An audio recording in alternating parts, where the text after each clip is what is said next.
Welcome to the Informed Pregnancy and Parenting Podcast. I'm your host, pregnancy-focused chiropractor, Dr. Elliot Berlin.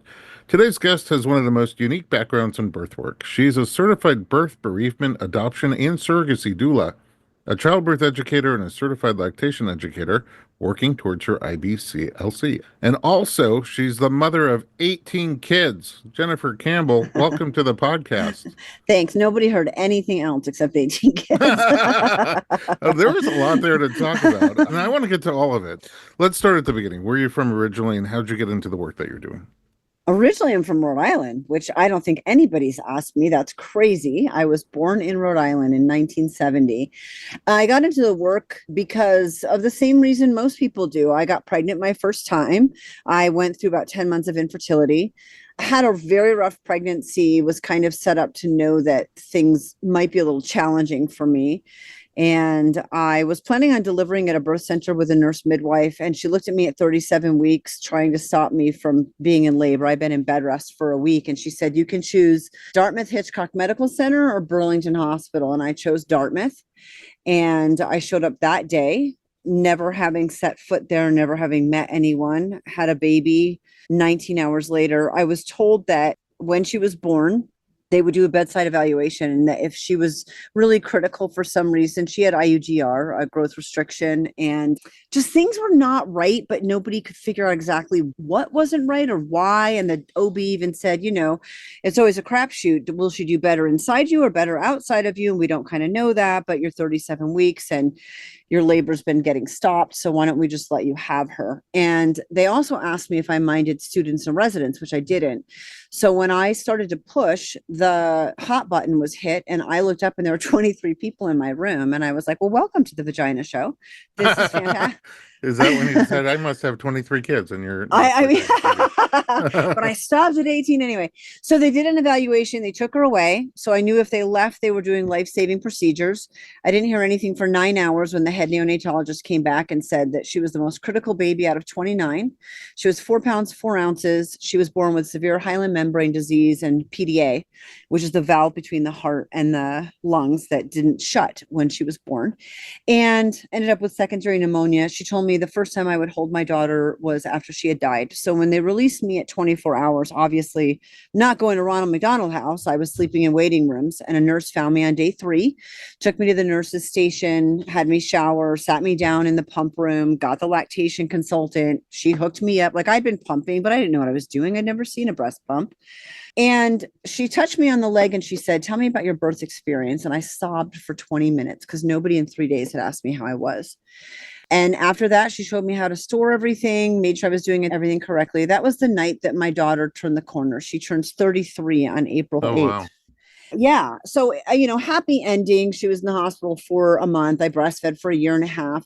But I had a situation that was pretty traumatic, really hard, really hard. A hospital birth after thinking I was going to be at a birth center with a midwife. So I'd love to back up to that, that you, before all the experience that you have. How old were you then? 21. 21. And at 21, you struggled with fertility? Yeah, it was the silly, got married at 19, guy in the service who wasn't even able to be present for the birth, had no periods, no pregnancies, nothing for a year. So I got switched automatically into infertility because for 1 year, nothing happened. I was either amenorrheic, or I wouldn't have a cycle, or I would have one that would leave me hemorrhaging in the hospital. I had cysts that were rupturing. So from the time just before I was 16, I had issues. I'd been on the pill, just trying to basically manage things until I got old enough to try to figure it out. Interestingly, that 33-year-old daughter cannot have children of her own and has gone through all the same infertility tests that I did. It's basically trying to figure out what's wrong when you really don't have any clue. So flushing fallopian tubes, taking biopsies from your cervix and the inside of your uterus. And, I went through 7-day surgeries and was maxed out on Clomid and Provera to regulate a cycle. And we got to the point where the infertility specialist said, your IVF is next. And I said, no, thank you. Waving the white flag. It's not my path. I would rather adopt kids than go through IVF. And he was weaning me off. And he told me one day, he was this little Asian guy in Hawaii where we were stationed. And he came in and he hugged me and he said, "This is your miracle from God. You shouldn't be able to get pregnant. You got pregnant off the cycle we put you on. I don't know how it's possible. You have a high chance of miscarrying because of your hormone levels, and you can expect tough pregnancies." So, from the beginning, I was anticipating the very real belief that I wouldn't be able to have biological children of my own. And when she survived the lung disease and I brought her home, I just realized I really didn't care if I got pregnant again. So I never used birth control. I did get pregnant 7 times total, had 4 babies, and lost 3 pregnancies, 4 babies. My 7th There's a pregnancy, I set of lost twins. twins at 16 weeks. Yeah. Oh wow. Which resulted in a D&C and then a hysterectomy at 33. Oh my. So my biological journey was pretty intense from 15 to 33. And, my kids joke because I have 18, obviously. So I did do foster care for 12 years. And then I worked to recruit and train foster parents to work with treatment level kids. So I was involved in foster care for 15 years. And it's a very open family. And, one of my daughters was like, "I hate pineapple." And the oldest one was like, "How can you hate pineapple? What were you, adopted?" She's like, "Yeah, I was adopted. Weren't you? Like, mom chose me special. You were a crapshoot." So we just had a really good, open, fun relationship about that. And really, for me, though, people would say, "Oh, you took on all these extras," but they were planned. The extras really were the kids that I was able to, keep a pregnancy with and give birth to. And the next 3 deliveries were fine. They were at home, 2 water births. I kind of got everything that I wanted in the gamut of biology. But foster care really was the expectation that I had when I was going into that parenting journey. So at 21, especially with the things you had been through, what influenced your desire to have a baby outside the hospital? Oh my gosh, that's a fantastic question. I don't know. It's kind of the same thing where I knew I was going to breastfeed. I remember seeing one of my aunts breastfeeding. I think that there's something in me that just has more of this natural disposition. I was also more afraid of an epidural than I was of the labor pain. And so, like, Mm-hmm. lots of things go hand in hand. Although in that first delivery, the nurse finally wore me down and I said, "I get the epidural." And the anesthesiologist came in and he put the needle in my back and he took it out and said, "She's pushing." So, I got stuck by a needle in my back, but I didn't ever get the epidural, but I would have. And I knew then my mother and my 18-year-old sister were present for that delivery. Don't necessarily recommend that, although my sister was there for 3 out of 4. She was great, but just wanting to have support from my husband at the time, who I really wanted to have there, who couldn't be. And then feeling like I had no clue and I was unsupported. I felt very alone. And I felt that way through the labor and delivery. And I felt that way, through the days after my daughter was born. But I had a hard but really positive hospital experience. And a year after she was born, I was a breastfeeding counselor and I was in birth work. So I think that a lot of people get into birth work because they have a traumatic experience and don't want anyone else to have a traumatic experience. I didn't feel like I had a traumatic experience. I felt like I had an overwhelmingly positive but challenging experience where I felt alone. And my goal was that, people shouldn't have to feel alone when they're going through pregnancy, labor, and delivery. It's not a time that's comfortable to feel alone. And I think that's why so many people feel steamrollered or railroaded during their labor and delivery. So that led you to doula work? It led me to being an apprentice with the midwives that I chose for my next 3 deliveries. So I worked with them off and on for about 7 years. I was involved with breastfeeding and birth work for 12, and 7 of that was with them. And my goal was to be a lay midwife at the time. And, things happen, life changes. I did a lot of foster care. I was adopting kids. I moved, I was divorced. And so that moving and getting divorced situation made it so that I had to go back to a more corporate job. And I gave up birth work. And that was devastating. It was the toughest, most challenging couple of years of my adult life. And then a few years ago, my husband, I'm remarried for 11 years. And he said, "You are the happiest person I know, but you don't do anything that fulfills you. Why don't you go back to doing what fulfills you?" So I got the gift of being able to go back to birth work again. Wow. Yeah. And it's not just a gift for you, it's a gift for everyone who gets to Oh, work with you. Thanks. I did a delivery last night. I got Oh home at my 11. goodness. Yeah. All right. Well, that's a great place to take a little break. When we come back, I want to find out how you got into foster care and adoption and what that experience is like, because a lot of us don't know. So let's take a little break and we'll be right back.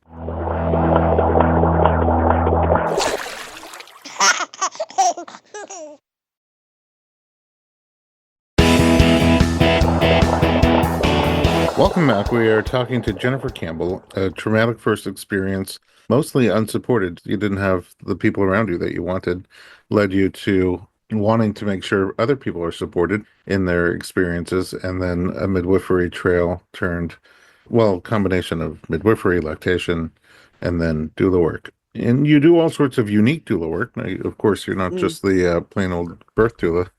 You've got a lot more going on than that. But before we get to that, foster care and adoption. What led you down that path? And are the biologicals all together and then the adoptions afterwards, or they're intermixed? No, they're all interspersed. After Bree was born, I wanted to do foster care. So by the time she was between 3 and 4, we were licensed for foster care. I got pregnant twice in there and had 2 miscarriages in there. And, those were within the first 12 weeks and easier, I think, because I had an expectation that I would have a higher risk of miscarriage. And I was okay because my goal was foster care.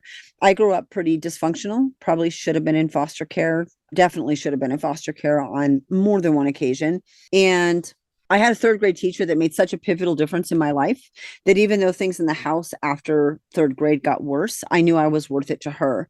She was a really amazing example. And I think between that and not being sure if I could get pregnant and feeling okay about that, I thought if she could make a difference to me in passing as my teacher, just kind of doing her job, then what if I did that with more intention? I wanted to do the foster adoption program, and I lived in Alaska at the time. And I wanted kids to know that when they came to my house, it could be their last stop. And at the time, I had given birth to the 4 kids and I'd had 4 adoptions, and they were all interspersed in there. And then 2 kids, one a foreign exchange student that had stayed with us for quite a while, and then one foster child that stayed with us for long term. So we had 10 kids, and that's when I was divorced. And I continued to do foster care, and I took in a sibling group of 4. Oh, wow. They were great. So I moved, I divorced, I was single, I gave up birth work. I was working 2 to 4 jobs. I kept doing foster care. It was a really tough time at first, making that transition. But then by the time I started foster care and took in this sibling group, I was doing better. They were worth it. So I think that's the biggest point here, is that it was hard and they were worth it. And that had been my goal, that they could come and they could stay. So I did 2 more adoptions of that group. And yeah, I was single. And again, that oldest daughter, man, about over 11 years ago, she and a good friend of mine, we all worked together, and they decided my picker was broken and started fixing me up on dates. And one of the dates that I went on was with Dane, and he had 4 children and his wife had died. So we blended my 14 and his 4, although I only had 9 living at home at the time when we met. And Only. well, out of 14, 9 doesn't seem like a big deal. And then one moved out, and then he moved in. So I've never had more than 12 kids in the house at the same time, but 10 to 12 I've had in and out and off and on for years. I've also never had more than 12 living at my house at the same time. Yeah. And we're like twins. Oh, 20s. Yeah. So I think that tangented a little bit, but my goal was to make a difference like someone had in my life. And that was my driving force behind foster care. And having it be the adoption program meant that those kids knew that this was the last place they'd be bounced to. I wanted kids they're called free, where rights have been terminated and they're free for adoption. They're open for adoption. And that didn't happen all the time. And I had lots of kids in and out, it wasn't, I only take these and nobody else can come in. I don't know how many kids that were in and out of the house over all of the years that kind of came and went, but the core of them were those 14 for me. So yeah, it was hard and it was great. It's worth it. It's a tough system. It's very broken, and you have to really want to do it and want to make a difference. And to do that, you have to get out of your own way. People are like, oh, they're so lucky to have you. And that's not true. And that's not how they feel. A lot of them feel like they've lost everything that they had, and you're not this big blessing coming to save them. But I was sure lucky to have them. I wonder, because is some of the fostering you do with the goal of getting them back to their biological parents? Reunification. I preferred termination. So kids who had the rights terminated, the parental rights were terminated, or they were headed that way. And that's just because I wanted them to come in my home and stay. I did work with reunification on several occasions, and that takes a different mentality and mindset, I think. And it's hard. It's really hard to kind of let go and hope things go well and know that there's a high chance that they won't, but that parent deserves to have that chance. So I did do some reunification, yes. For someone considering fostering or adoption, any thoughts on like what makes somebody a good candidate or not such a good candidate, and like first steps or places to look for information? You go to the county website usually, and they have training courses.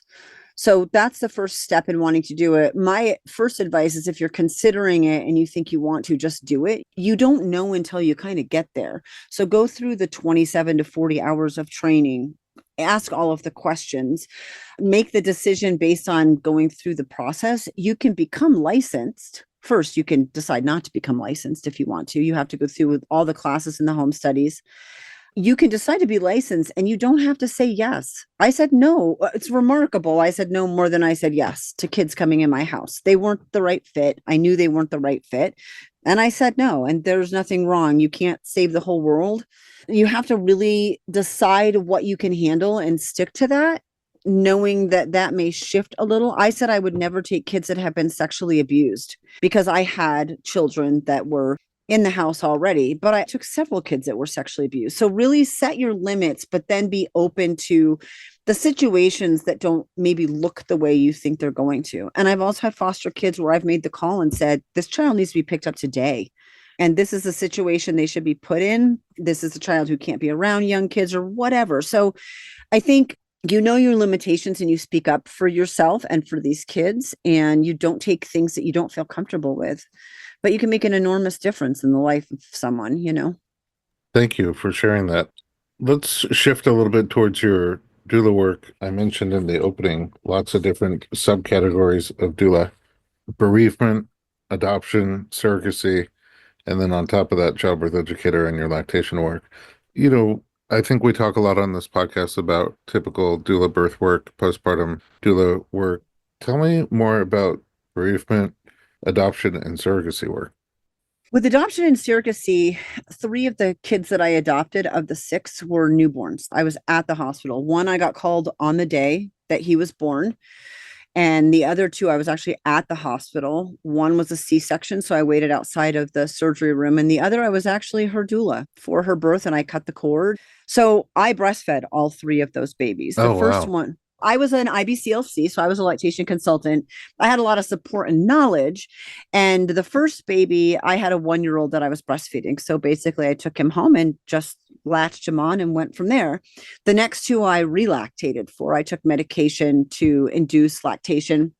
And I used an SNS, a supplemental nursing system that you put the milk in it and it hangs around your neck, and there's a little tube. So they latch onto you in the tube. And it was amazing. So I had those experiences.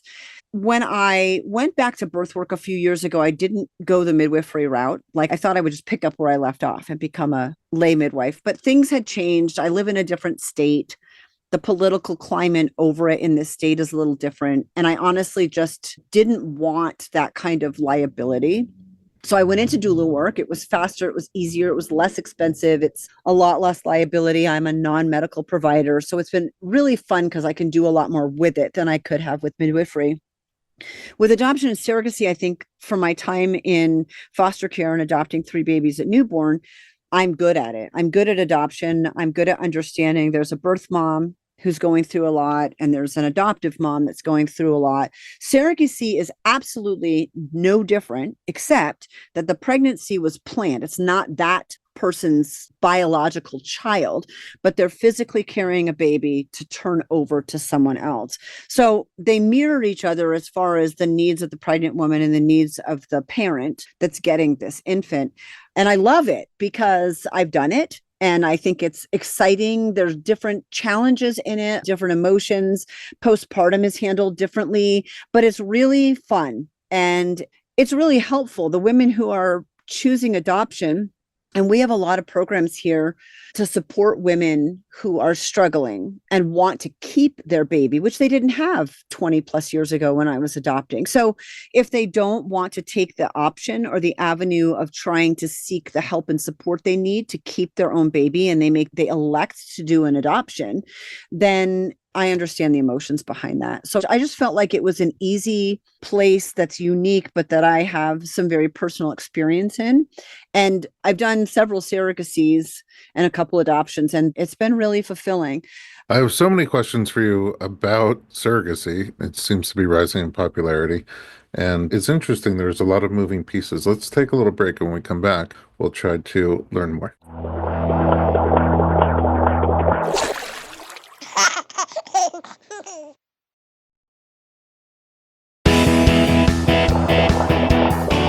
Welcome back. We're talking to Jennifer Campbell, and you paid for content in a podcast. This would be a very high value episode. You have so much experience and information.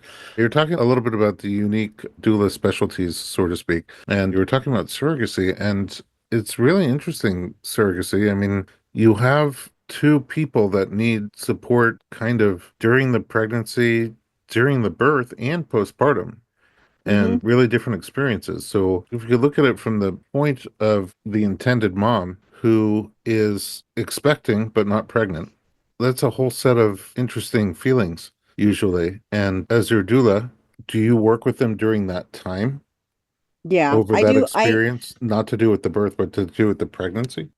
Yes, I do 2 prenatal appointments, and they can all be there. And sometimes that's the case. The surrogate and the intended mom are both present. Sometimes it's predominantly the surrogate who's going through the pregnancy, but for sure. And even if it's an expected adoption, I was in a birth 6 months ago, and it was a planned adoption, and the birth mom changed her mind like 3 days later when she was still in the hospital. And Oh my so goodness. working with that family, the intended family that had spent 10 grand in attorney fees, knowing that it could fall through, there's a lot of emotion.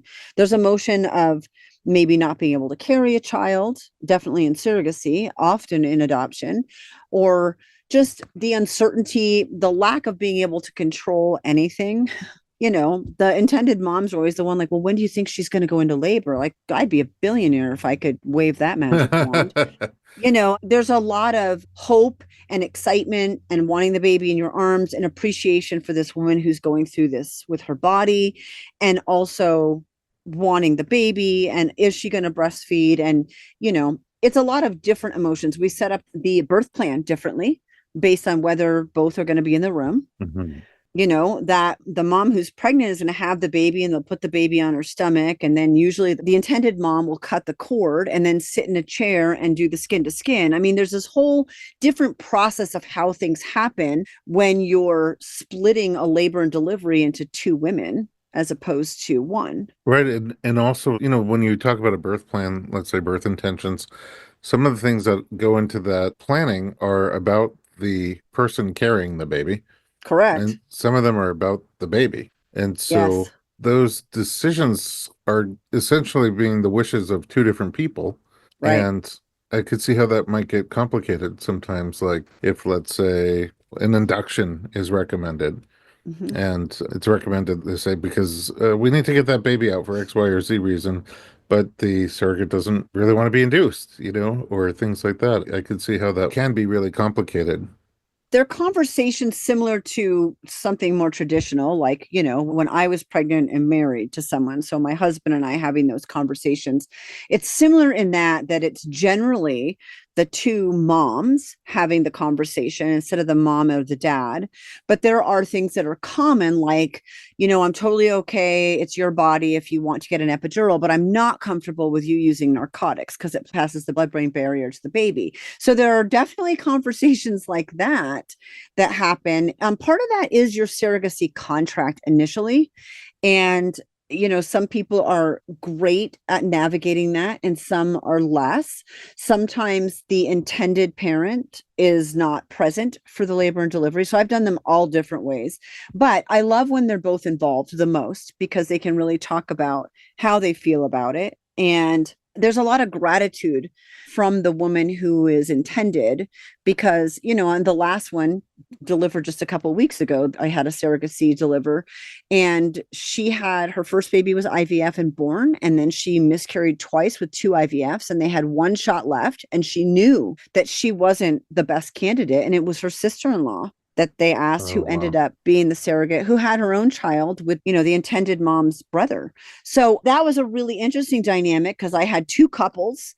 It was a sister and brother, and the brother's wife was carrying the baby. Their dad was there through some of the prenatal appointments. Oh. It was really great. And I've had others where it's just the surrogate and I alone in a room, and I'm it. I'm all she has. And the baby gets handed over to the intended parent. So there can be a lot of conversation and in this last case, there was a lot of gratitude because she'd been through 3 pregnancies and 2 losses herself. And they had 1 embryo left and she knew she had 1 shot and her body wasn't the best to do it. So, it's really incredible. I love doing them. The needs are very different. So you just have to be aware of that. But I knew that because I had gone through 3 adoptions. So yeah, that one was easy and fun. And then afterwards, you have 2 very different clients also. One who just went through a pregnancy and a birth and her body's expecting what comes next, but it isn't. And one who hasn't been pregnant and didn't give birth, but now has a baby. And, both of those probably seem confusing to the body. Yeah. If And not the mind and the baby. Yeah, as well. So just a big orchestration of things that need support all around. Very interesting subsegment of doula care. You also do bereavement. Yes. Tell me about that.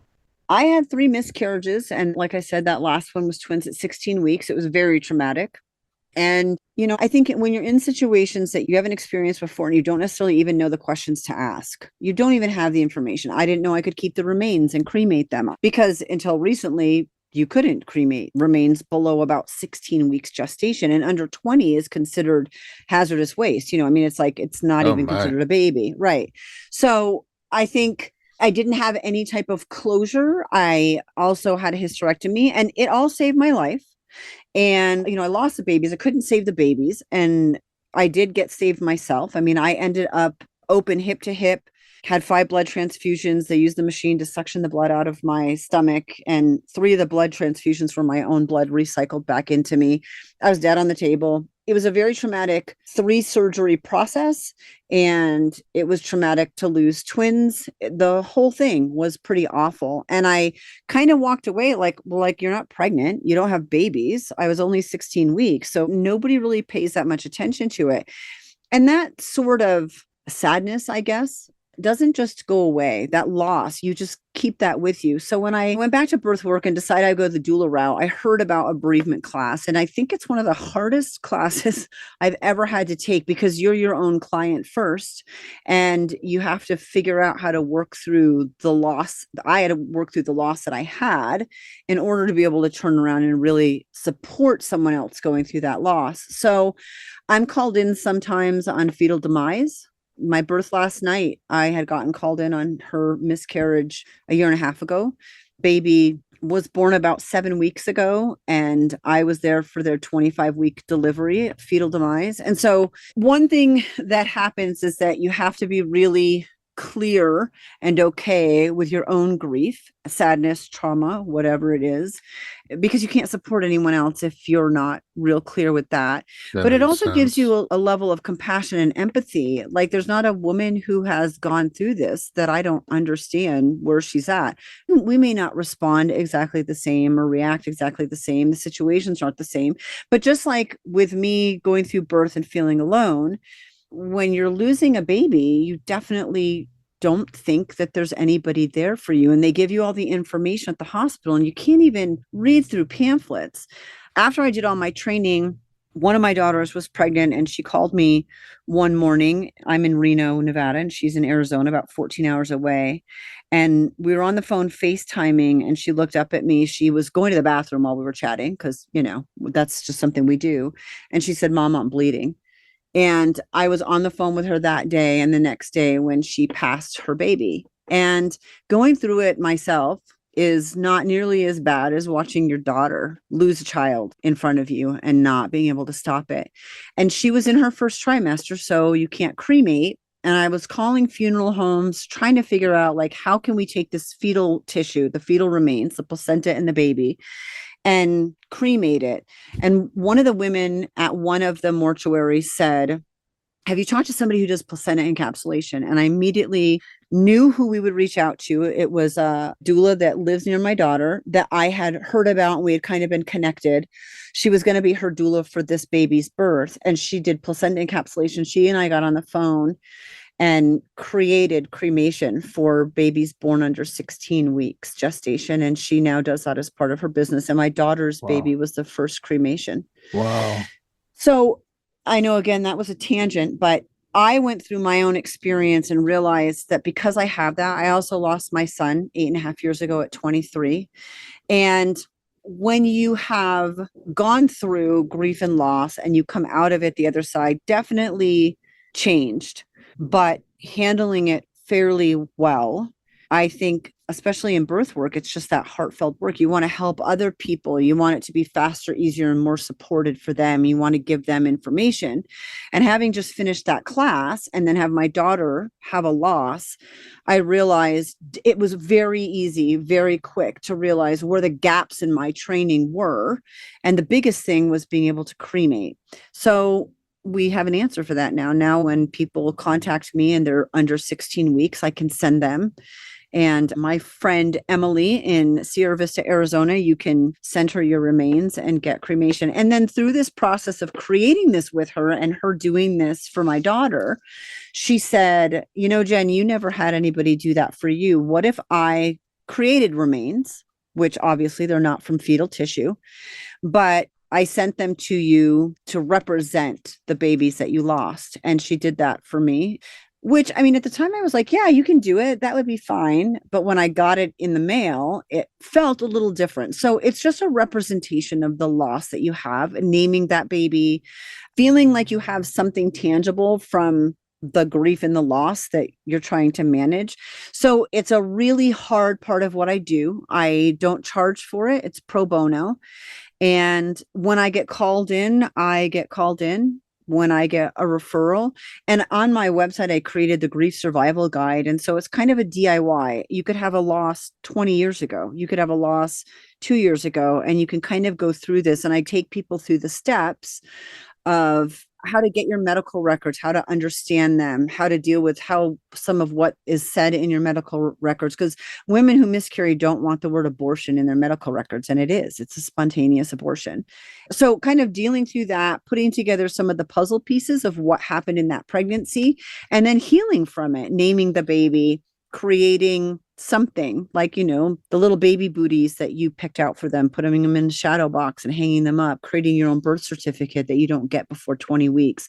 So it was just a way, after going through the process myself, to help other women heal who are 1 out of 4 women, pregnancies end in miscarriage in the first trimester. Most of them are in the first trimester. So this is not a little thing. It's not something that happens infrequently. And to be able to give them the ability to process through that better and recognize it, it went a long way in healing my own grief.